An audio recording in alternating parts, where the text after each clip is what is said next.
आज के नवजात पशु कल के दुधारू जानवर होते हैं।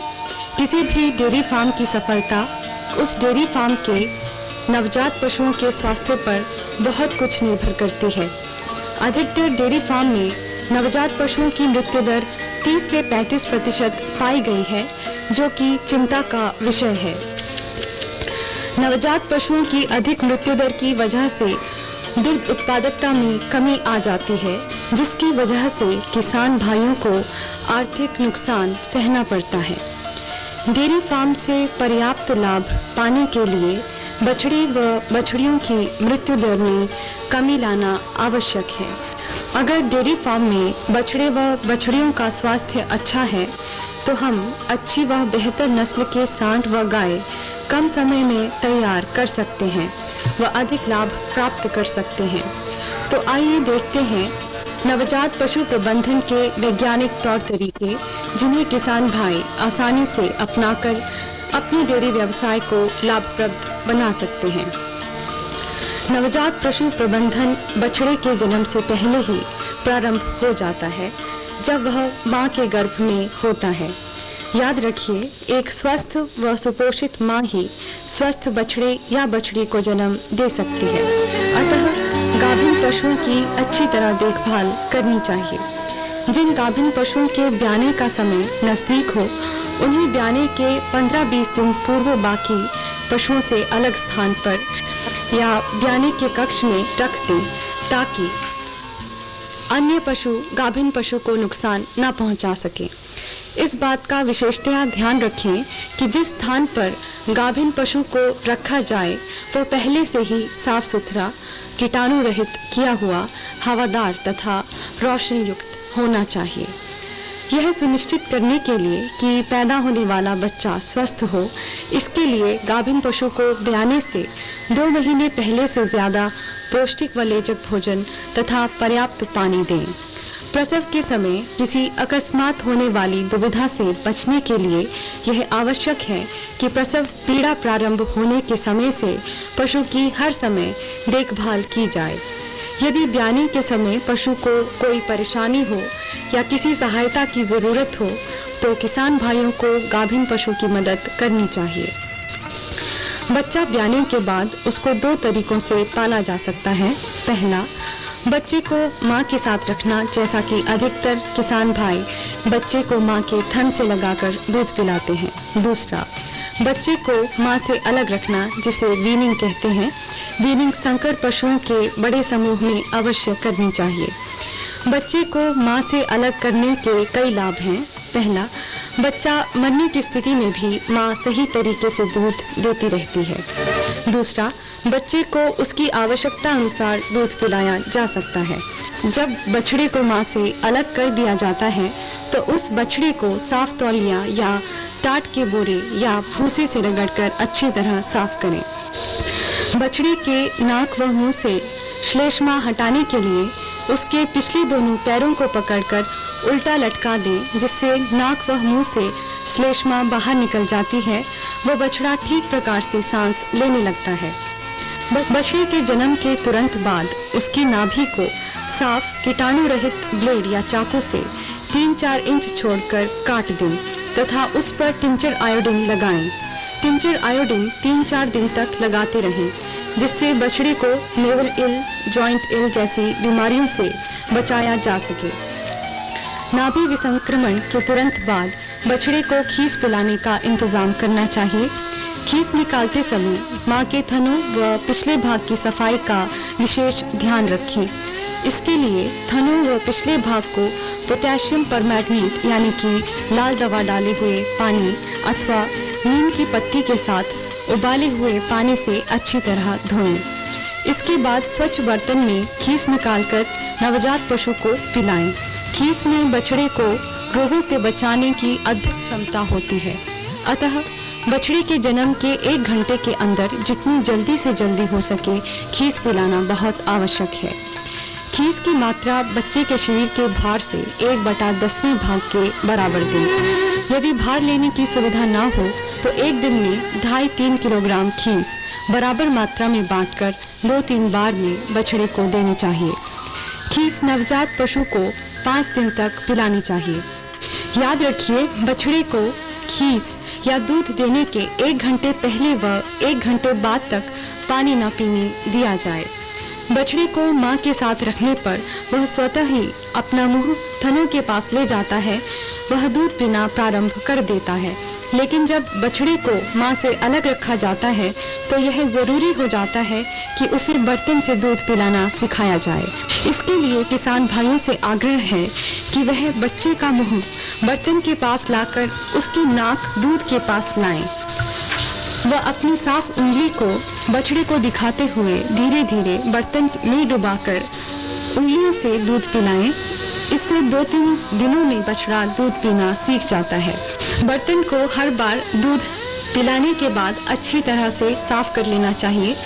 जन्म के प्रथम दिन बछड़े या बछड़ी को 2 चम्मच या 10 ग्राम एंटीबायोटिक पाउडर देना चाहिए, जिससे कि दस्त व अन्य संक्रमण होने की संभावना नहीं रहती है। जन्म के प्रथम माह में यदि संभव हो तो बच्चे को अकेले रखें, जिससे कि उसकी अच्छी तरह देखभाल की जा सके।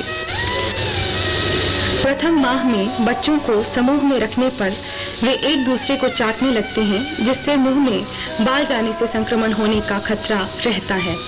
इसके लिए खीस या दूध पिलाने के बाद बछड़े या बछड़ी के मुंह में नमक के कुछ दाने जरूर डाल दें, जिससे कि एक दूसरे को चाटने की समस्या समाप्त हो जाती है। 1 महीने के बछड़े या बछड़ियों को समूह में रखा जा सकता है। बच्चों को रखने की जगह साफ सुथरी, हवादार, रोशनी युक्त व बिछावन युक्त होनी चाहिए, जिससे बछड़े को जाड़े, गर्मी व बरसात के कुप्रभावों से बचाया जा सके। चूंकि नवजात पशु की त्वचा कोमल होती है, जिसको चोटों से बचाने हेतु जमीन पर गेहूं के भूसे, ज्वार की करबी या धान के भूसे की सूखी बिछावन बिछा दें। बछड़े के नाजुक शरीर को सर्दियों में निमोनिया व अन्य संक्रमणों से बचाने के लिए उसके शरीर को गर्म रखने का समुचित प्रबंध करें, जिसके लिए हीटर का इस्तेमाल किया जा सकता है। इसी तरह गर्मियों में बछड़े के शरीर का तापमान कम रखने के लिए पंखे व कूलर का समुचित प्रबंध करना चाहिए। गर्मियों में बछड़े या बछड़ी को गर्मी से बचाने के लिए दिन में 2-3 बार ताजे ठंडे पानी से नहलाना चाहिए। जन्म के दूसरे दिन बछड़े या बछड़ी को 1 मिलीलीटर विटामिन ए कंसंट्रेट देना चाहिए, जो कि बछड़े को रतौंधी से बचाता है व रोगों से लड़ने की ताकत प्रदान करता है। बछड़े या बछड़ी को विटामिन ए कंसंट्रेट हर 15 दिन बाद 3 महीने तक देते रहें। जन्म के तीसरे व 7वें दिन बच्चे को पिप्राजीन एडिपेट 1 ग्राम प्रति 4 किलोग्राम शरीर के भार के अनुसार या 6 से 8 ग्राम दें। ये बच्चे की पेट के कीड़ों यानी कि एस्केरियोसिस से रक्षा करता है। जन्म के 8वें दिन सलमेट की 30 मिलीलीटर, 9वें दिन 15 मिलीलीटर व 10वें दिन 15 मिलीलीटर मात्रा बछड़े या बछड़ी को दें, जो कि उन्हें कॉक्सिडियोसिस से बचाता है।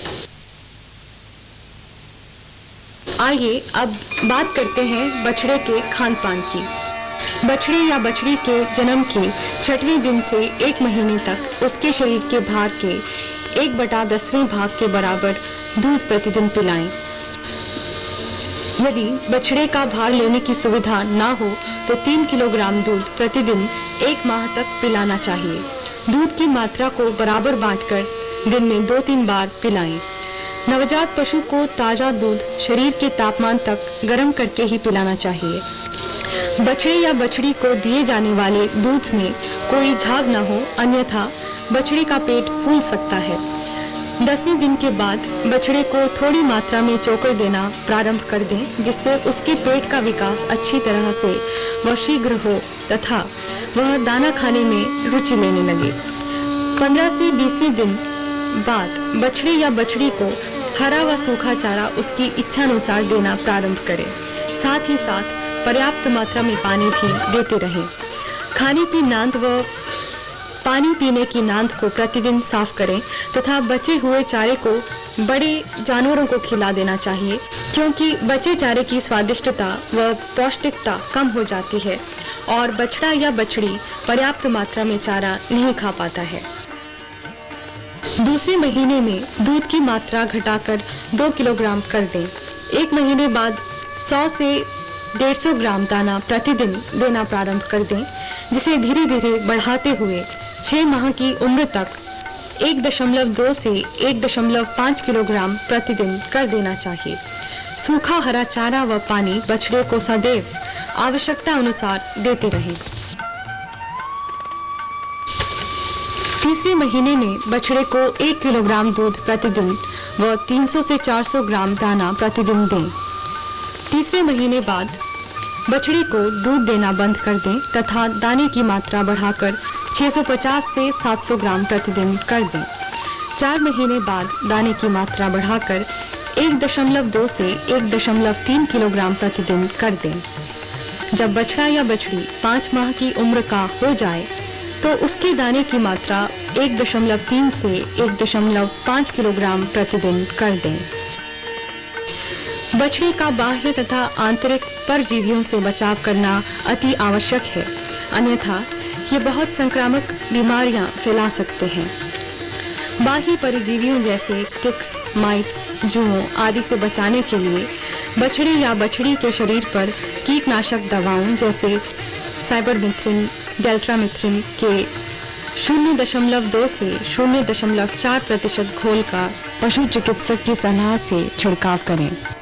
आंतरिक परजीवी जो कि पेट, आंत, फेफड़े व यकृत में पाए जाते हैं, उनसे बचाने के लिए पशु चिकित्सक की सलाह से एल्बेंडाजोल, फेनबेंडाजोल दवाइयाँ 5 से 10 मिलीग्राम प्रति किलोग्राम शरीर भार के अनुसार दें। बछड़ी के रहने की जगह की सफाई करते रहें, साथ ही कीटनाशक दवाओं का छिड़काव भी करें। बछड़े या बछड़ी को खुरपका, मुंहपका, गलघोंटू तथा लंगड़ा बुखार का टीका पशु चिकित्सक की सलाह से लगवाएं। बड़े फार्म पर जहां बछड़े या बछड़ियों की संख्या अधिक है, बछड़े को नाम या नंबर देना चाहिए जिससे कि उसकी पहचान हो सके। इसमें टैटूइंग चिमटी पर पशु का नंबर लगाकर उसके कान की खून की शिरा को बचाते हुए कान के अंदर वाली सतह पर लगाना चाहिए, जिससे कि खून के बहने से बचाया जा सके। ध्यान रखें कि बछड़े का नंबर 1 सप्ताह की उम्र तक दे देना चाहिए। बछड़े में सींग अवरोधन 15 दिन के अंदर कर देना चाहिए, विशेषतया जब पशु खुले आवास में रहते हैं। इससे पशु एक दूसरे से लड़ने पर कम हानि पहुंचाते हैं व उन्हें जल्दी वश में किया जा सकता है। इससे कम स्थान में अधिक पशुओं को रखना संभव होता है। सींग अवरोधन 3 तरीकों से किया जाता है: कॉस्टिक पोटैश से, गर्म लोहे की छड़ से और विद्युत सींग अवरोधक से। विद्युत सींग अवरोधक से सींग अवरोधन करते समय गर्म अवरोधक को सींग पर लगाते हैं, जिससे सींग की कोशिकाएं समाप्त हो जाती हैं, वह यह पुनः नहीं उग पाता है। सींग अवरोधन के समय कोई घाव होने पर एंटीसेप्टिक पाउडर जैसे नियोस्प्रिन, वर्केडिन या अन्य एंटीसेप्टिक मलहम जैसे बिटाडिन, सुप्राजोल घाव के भरने तक लगाते रहना चाहिए। यदि बछड़े या बछड़ी को किसी प्रकार की स्वास्थ्य समस्या हो तो कुशल पशु चिकित्सक से संपर्क करें। इस प्रकार हम कह सकते हैं कि यदि नवजात पशुओं को पालने के वैज्ञानिक तौर तरीकों को अपनाया जाए तो हम इनकी मृत्यु दर कम कर सकते हैं तथा अच्छी स्वस्थ दूध देने वाली गाय व बेहतर नस्ल के सांड तैयार कर सकते हैं, जिससे कि दूध का उत्पादन बढ़ेगा व किसान भाई अधिक मुनाफा प्राप्त कर सकेंगे।